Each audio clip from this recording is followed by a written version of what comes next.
लाल नगरी नाम के गांव में नटवर लाल नाम का एक धनवान रहता था। नटवर लाल का एक बड़ा सा तालाब है।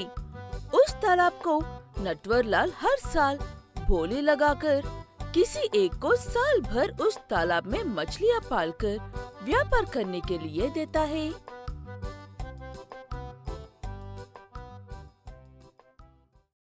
इस साल तालाब मुझे चाहिए नटवर लाल जी। उसके लिए मैं शुरुआत में ही 1 लाख की बोली लगा रहा हूँ। यही सही मौका है इस मनोज को फंसाने का। मैं बोली बढ़ाकर हट जाता हूँ, फिर देखता हूँ कि ये क्या करता है। ऐसे कहते हुए पंकज अपने ही दोस्त को धोखा देकर उसे परेशान होते हुए देखकर खुश होने के लिए एक ही बार में 5 लाख की बोली लगाता था।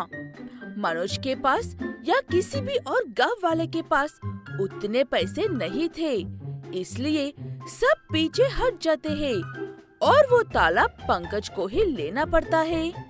उसके लिए पंकज अपने खेत को भी गिरवे रख देता है।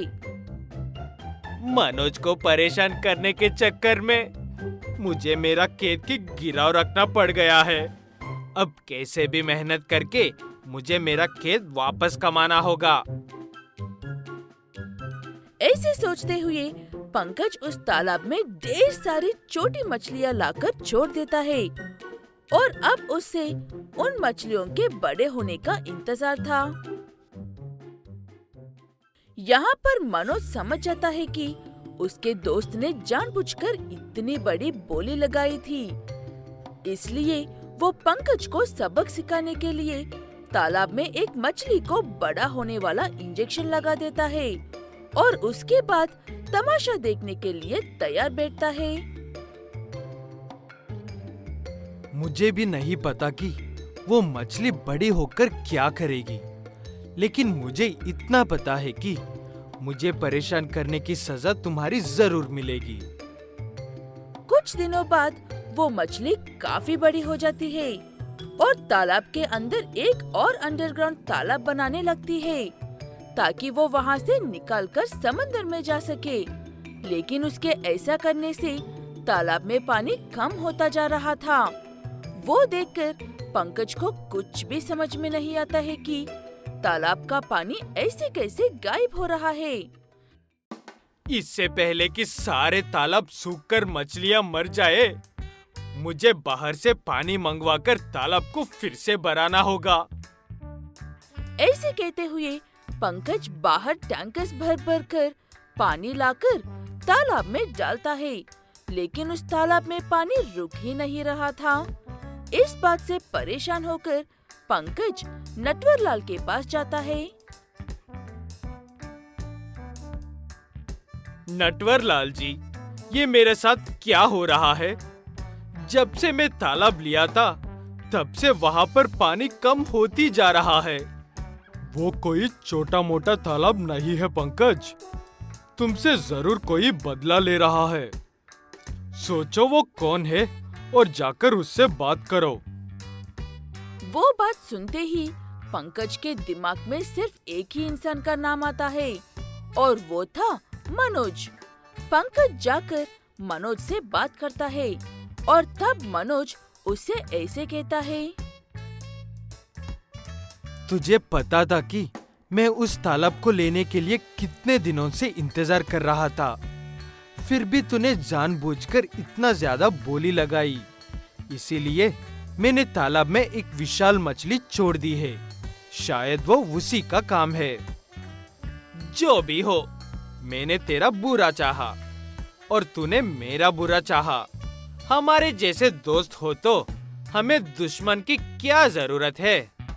लेकिन एक आखिरी बार उस मछली का कुछ करने में मेरी मदद कर दे भाई। ऐसे कहते हुए दोनों एक दूसरे के साथ इतना सब करने के बावजूद भी पंकज मनोज से मदद मांगता है और मनोज मदद करने को मान भी जाता है। मनोज और पंकज दोनों मिलकर तालाब के अंदर पानी में जाकर उस विशाल मछली के अंडरग्राउंड वाले रास्ते पर एक जाल लगाते हैं और मछली के उस जाल में फंसने का इंतजार करते हैं। थोड़ी देर बाद वो मछली जाल में फंस जाती है। तब पंकज और मनोज मिलकर उस मछली को एक ट्रैक्टर की मदद से बाहर निकालते हैं, क्योंकि वो मछली केमिकल की वजह से उतनी बड़ी हुई थी, इसलिए उसे खा नहीं सकते थे। इसलिए पंकज और मनोज उसे समंदर में छोड़कर आते हैं। वैसे ही तुम्हें सताकर मजा तो बहुत आया, लेकिन अब तुम अपना काम अच्छे से कर लो।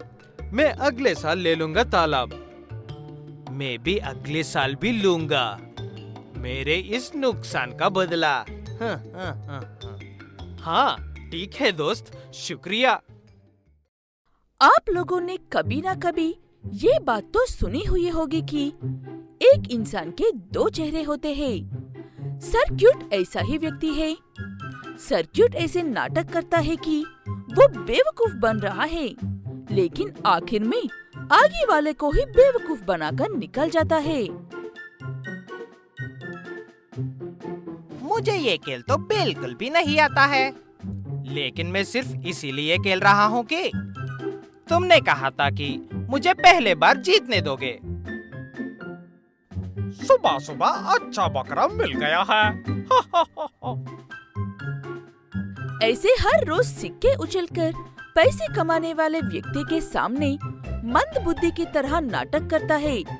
वो व्यक्ति उसे सच में बेवकूफ बनकर सर्क्यूट के 10 रुपए की शर्त के बदले 10,000 लगा देता है।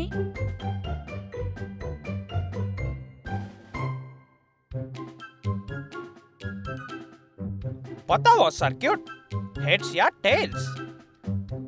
हाथ उठा दे, हेड्स है, और पैसे दे दे, जाना है, देरी हो रही है। सर्क्यूट की बात सुनकर वो व्यक्ति हैरान हो जाता है और उसे एक बार और सोचने को कहता है, लेकिन सर्क्यूट को अपने फैसले पर पूरा भरोसा था और वो सच में जीता कर उस व्यक्ति से पैसे भी लेकर जाता है और जाते जाते ऐसे कहता है, मैं ऐसे ही खेल खेलते हुए बड़ा हुआ हूँ। इस खेल का पहला रूल है, किसी पर भी भरोसा नहीं करना चाहिए। ऐसे कहते हुए सर्क्यूट वहाँ से चला जाता है और जाते जाते रास्ते में जीते हुए 10,000 से एक गाय बेचने वाले को बेवकूफ बनाकर उससे 10,000 में गाय खरीदकर लेकर जाता है। सस्ते में मिल रही है कहकर मैंने इस गांव को खरीद लिया है, लेकिन अब मुझे दुगने पैसे कमाने होंगे। ऐसे कहते हुए काफी देर तक सोचने के बाद सर्क्यूट के दिमाग में एक आइडिया आता है। वो अपने घर के बाहर एक बोर्ड लगा देता है और उस बोर्ड पर ऐसा लिखता है, मेरी गाय 100 लीटर दूध देती है। जांच करके लोगे तो 1 लाख, बिना जांच करके लोगे तो 50,000। वैसे तो सर्क्यूट का बोर्ड देखकर बहुत लोग आते हैं, लेकिन सर्क्यूट गाय उसी को बेचता है जो बिना देखे खरीदने को तैयार होता है। तुम तो किस्मत वाले हो दानिया। 2 दिन बाद ऐसे ही और गाया आने वाले हैं। ये बात अपने सारे दोस्तों को बता दो, सबका भला होना चाहिए ना। ऐसे कहते हुए सर्क्यूट बड़े आराम से धनिया को गाय बेच देता है। उन पैसों से और 2-3 गायें खरीद कर लेकर आता है और बिल्कुल उसी तरह बेचता है।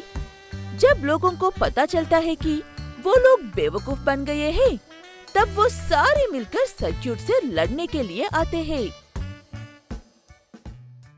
सर्क्यूट, धोखेबाज कहीं के, तूने कहा था कि गायें 100 लीटर दूध देती है, लेकिन ये तो साधारण गाय की तरह सिर्फ 3-4 लीटर दूध ही देती है। ऐसे सब मिलकर गुस्से में सवाल करते हुए उन्हें उनके पैसे वापस देने को कहने पर सर्क्यूट उसकी बात को एक बार ध्यान से याद करने को कहता है। मैंने कहा था कि ये गायें 100 लीटर दूध देती है, ये नहीं कहा था कि हर रोज 100 लीटर दूध देती। उनका जीवन काल खत्म होने तक 100 लीटर दूध दे ही देंगे। अब जा यहाँ से। सर्किट की बात सुनने के बाद किसी के पास भी कहने के लिए कोई शब्द नहीं था, इसलिए वो सब चुपचाप चले जाते हैं। लेकिन धनिया उसे सबक सिखाने के लिए कुछ भी करने को तैयार हो जाता है, इसलिए वो अपनी गाय को साइंटिस्ट के पास ले जाकर घास बनाकर घर लेकर आता है। उसके बाद उसमें हवा भरकर मोटी कर देता है। उसे सर्किट के पास ले जाकर धनिया, ये तुम्हारे गाय की तरह बिल्कुल भी नहीं है। देख रहे हो ना कैसे है। सच में हर रोज 100 लीटर दूध देती है, हर रोज। इसीलिए ऐसे ही तुम्हारे सारे पैसे दोगे तब भी नहीं दूंगा। ऐसे कहते हुए धनिया सर्किट के दिमाग में वो बात डाल देता है। उसके बाद सर्किट सच में अपने सारे पैसे देकर उस गाय को खरीद लेता है। लेकिन जब वो दूध निकालने के लिए जाता है तब उसमें से सारी हवा निकल जाती है। इसलिए इस बार सर्किट धनिया के पास जाता है।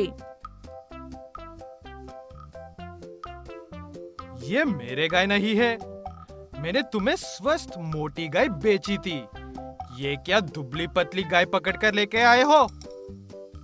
सर्किट समझ जाता है कि हर रोज वो जो सबके साथ करता है, आज उसी के साथ वैसा हो गया है।